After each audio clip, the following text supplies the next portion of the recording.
এবং ওদেরই শ্রমিক ভট্টাচার্য বলেছেন শ্যামাপ্রসাদ মুখার্জি তিনি নাকি পশ্চিমবঙ্গ সৃষ্টি করেছিলেন। তার দ্বারা কিন্তু তিনি স্বীকার করে নিলেন যে দেশ ভাগের ক্ষেত্রে, বাংলা ভাগের ক্ষেত্রে শ্যামাপ্রসাদ মুখার্জি এবং আরএসএসের কি ভূমিকা ছিল স্বীকার করলেন। ফলে তাকে ভাগ করার তাদের কোনো নেই, দাবি নেই। শ্যামাপ্রসাদ মুখোপাধ্যায়ের ছবি রেখে তারা করবেন কি করে? অথচ তারা বলছেন এগুলি হলো বিভেদ সৃষ্টি, সাম্প্রদায়িকতা সৃষ্টি। এরই সাথে ওই যে অনন্ত মহারাজ আছে, তিনি আবার গ্রেটার কোচবিহারকে যুক্ত করে দিয়ে ওখানে একটা অঞ্চল করে দেবেন, তার দ্বারা সত্যি সত্যি উন্নয়ন হবে। তাহলে নিশীথ প্রামাণিক হারলো কেন? কোচবিহারের মানুষ নাকি চেয়েছে, তাহলে হারলো কেন? কে উত্তর দেবে?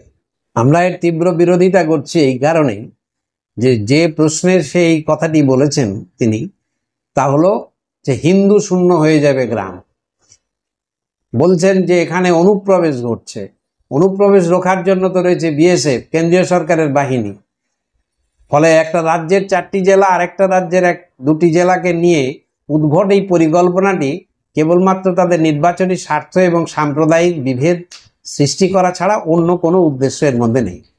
আমরা এর তীব্র বিরোধিতা করি, প্রতিবাদ করি এবং এই ধরনের উস্কানিমূলক, বিভেদমূলক রাজনীতি গোটা দেশকে সর্বনাশের দিকে যে নিয়ে যাচ্ছে, নিশিকান্ত দুবের কথাটি তারই প্রমাণ। কারণ নির্বাচনের ভরাডুবি ঘটেছে। ওদেরই একজন সাংসদ বিধায়ক কালিম্পংয়ের বলেছে নির্বাচনে হেরে যাওয়ার পরে উনি হতাশ হয়ে এসব কথা বলছেন। উত্তরবঙ্গের যদি উন্নয়ন সত্যি উনি চান, তাহলে উত্তর পূর্ব অঞ্চলের সাথে যুক্ত করার কি প্রয়োজন আছে? কেন্দ্র বা রাজ্য সরকার যদি মনে করে যে আমি উন্নয়ন করব, তাহলে উন্নয়নের পথ কি বিপন্ন হয়ে রয়েছে? আসলে তা তো নয়।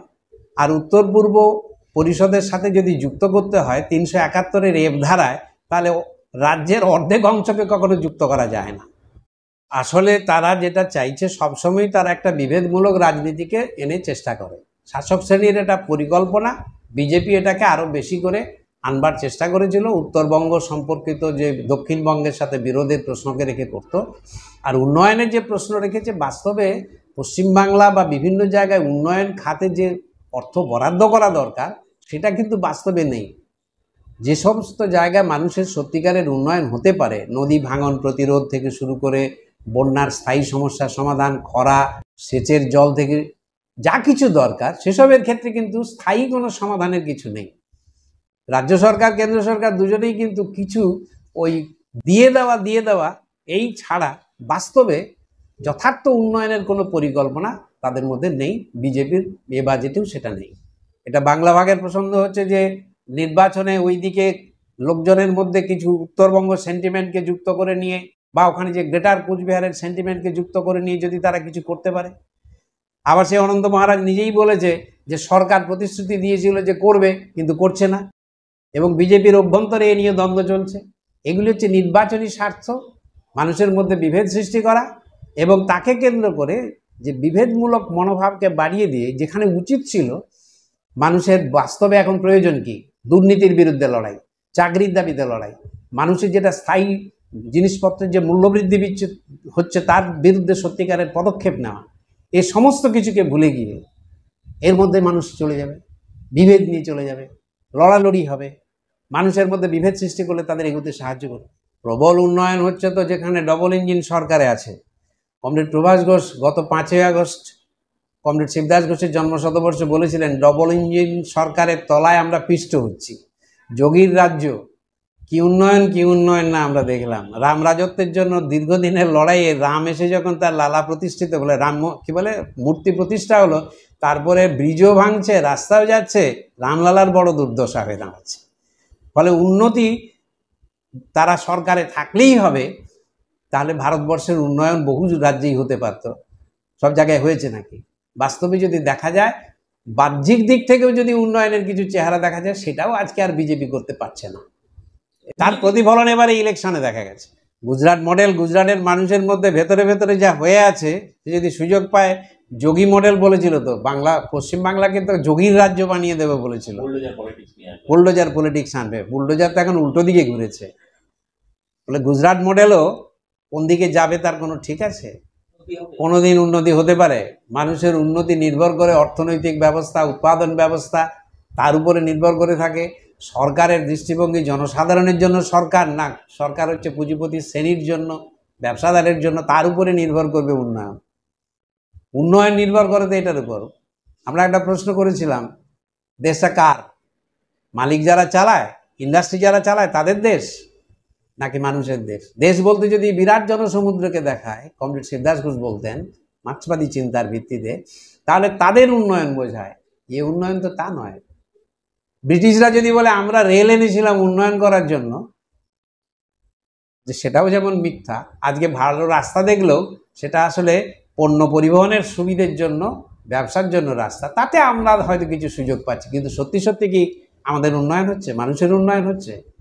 মানুষের উন্নয়ন যথার্থ হতে পারে না, কারণ মানুষের উন্নয়নের সঙ্গে যুক্ত হয়ে রয়েছে পুঁজিপতিদের স্বার্থের বিরুদ্ধে যাওয়া। তাই পুঁজিপতিদের স্বার্থ রক্ষা করার জন্য সরকার চলে। এই নিয়ে তো মানুষ এত পরিষ্কার করে জেনে গেছে যে এ নিয়ে আর বলার কিছু লাগে না। আর এটাও তো কথা নয় যে আমার সরকার থাকলে আমি উন্নয়নের টাকা দেবো, তাই তো দলবাজি। শুভেন্দু অধিকারীকে নিয়ে কী বলবো, আর বিজেপিকে নিয়ে বা কী বলবো? উনি বলেছেন সবকা সাথ সবকা বিকাশ, আবার শুভেন্দু অধিকারী বলছেন না, আমার সাথে যে থাকবে আমি তার সঙ্গে আছি। এগুলো সব বলছে যে যার নিজের স্বার্থে, তার এলাকার মধ্যে সে সাংসদের ভোট ঠিক রাখার জন্য দরকার হলে সে এটা বিরোধিতা করবে। কোন দিন কে এরা কোন দলে থাকবে কোনো ঠিক নেই। এক সমস্যা কি জানেন তো, আজকে যে বিজেপির হয়ে বলছে, কি তৃণমূলের হয়ে বলছে, কালকে সে কোন দলে গিয়ে ভিড়ে যাবে, কিন্তু কোনো কিছু ঠিক নেই। আমি এবারে আমাদের ইলেকশনের সময় বলেছিল যে আমাদের খুবই দুঃখজনকভাবে হলো বামপন্থীদের সাথে কংগ্রেসের জোট হয়ে, আমি বললাম যে সাগরদিঘিতে বাইরন বিশ্বাস জিতেছিলেন, কিন্তু তিনি তো বিশ্বাস ভঙ্গ করে চলে গেলেন।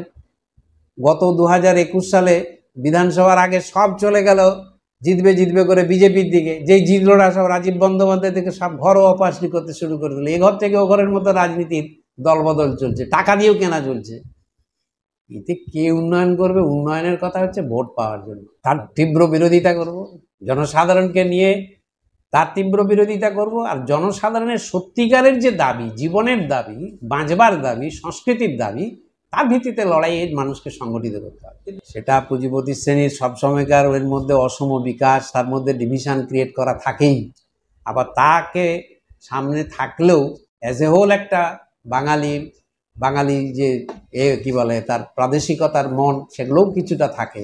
যদিও আমরা মনে করি কোনো প্রাদেশিক মন থাকা উচিত নয়। ভারতবর্ষ একটা দেশ হিসাবে সকলকে নিয়ে প্রাদেশিকতার ঊর্ধ্বে, ধর্ম বর্ণের ঊর্ধ্বে শোষিত মানুষের ঐক্যই হচ্ছে যথার্থ ঐক্য। এই ঐক্যটিকে রক্ষা করার প্রয়োজন রয়েছে, যেটিকে ভাঙবার চেষ্টা করা হয়। ব্রিটিশ চেয়েছিল ডিভাইড অ্যান্ড রুল, তারা হিন্দু মুসলমান চেষ্টা করেছিল। প্রবলেম হলো কি, ব্রিটিশ চলে গেল, রুল চলে গেল, কিন্তু ডিভিশনটা থেকে গেল। এই ডিভিশন আমাদের দেশে জাতি গঠনের প্রক্রিয়ার মধ্যেই একটা দুর্বলতা ছিল, যেটা আমরা সিদ্ধার্থ ঘোষের চিন্তাধারার ভিত্তিতে পাই, মার্ক্সবাদী চিন্তায়, যে জাতি গঠনের যে প্রক্রিয়াটা আমাদের ধর্মীয় অন্ধতা গোঁড়ামির বিরুদ্ধে সমস্ত ধর্মবর্ণ নির্বিশেষে যে দরকার ছিল, তার পরিবর্তে আমাদের দেশের স্বাধীনতা আন্দোলনের অনেক গৌরবের সঙ্গে হিন্দু ধর্মভিত্তিক জাতীয়তাবাদ গড়ে ওঠার ফলে তার মধ্যে ব্রাহ্মণ্যবাদের প্রভাব, জাতপাত, দলিত, হিন্দু মুসলিম থেকে গেছে। নজরুলের কথা, হিন্দু না ওরা মুসলিম, ওই জিজ্ঞাসে কোনজন, হারিয়ে গেছে। বা রবীন্দ্রনাথ যেটা এতৎসত্ত্ব মানে উপনিষদে বিশ্বাসী হওয়া সত্ত্বেও যে বলেছিলেন, আমি হিন্দু আমি মুসলমান বলিতে শুনি, কিন্তু আমি মানুষ বলিতে কাউকে শুনি না। দুঃখের কথা। নবজাগরণ তো এনেছিল মানুষকে মানুষের মতো দেখো, মানুষের পরিচয় একমাত্র সে মানুষ, আর কোনো পরিচয় নেই। এর জন্য বিদ্যাসাগরকে রবীন্দ্রনাথ বলেছিলেন তিনি যথার্থ মানুষ ছিলেন। বিদ্যাসাগরের চর্চা কখনো বাঙালিত্বের দিকে, কখনো সাম্প্রদায়িকতার দিকে লইয়া যায় না, হিন্দুত্বের দিকে লইয়া যায় না, লইয়া যায় অপার মনুষ্যত্বের দিকে। এই হচ্ছে যথার্থ মানুষ, দি ম্যান। সেটাকে পুঁজিপতি শ্রেণী ভাগ করে দিতে চায়। তাকে রক্ষা করতে পারবে কে? শোষিত মানুষের জনসাধারণ যদি একত্রিত হয়ে আন্দোলন করে এবং যথার্থ সংগ্রামী বামপন্থী ঐক্যবদ্ধ আন্দোলন গড়ে উঠতে পারে, যার জন্য পশ্চিমবাংলা এখনো পর্যন্ত এর প্রভাব অনেকখানি কম দেখা যায় সাধারণভাবে, সেই ঐক্যবদ্ধ আন্দোলন, সংগ্রামী আন্দোলন, সেটি মানুষের কাছে আজকে সবচেয়ে বড় দাবি, সবচেয়ে বড় প্রয়োজন। গলার কাঁটা হয়ে উঠতে পারে, তাকে নিয়ে আরও কিছু করতে পারে, ওরা কি করবে, কিন্তু জনসাধারণ তার বিরুদ্ধে সচেতন থাকবে।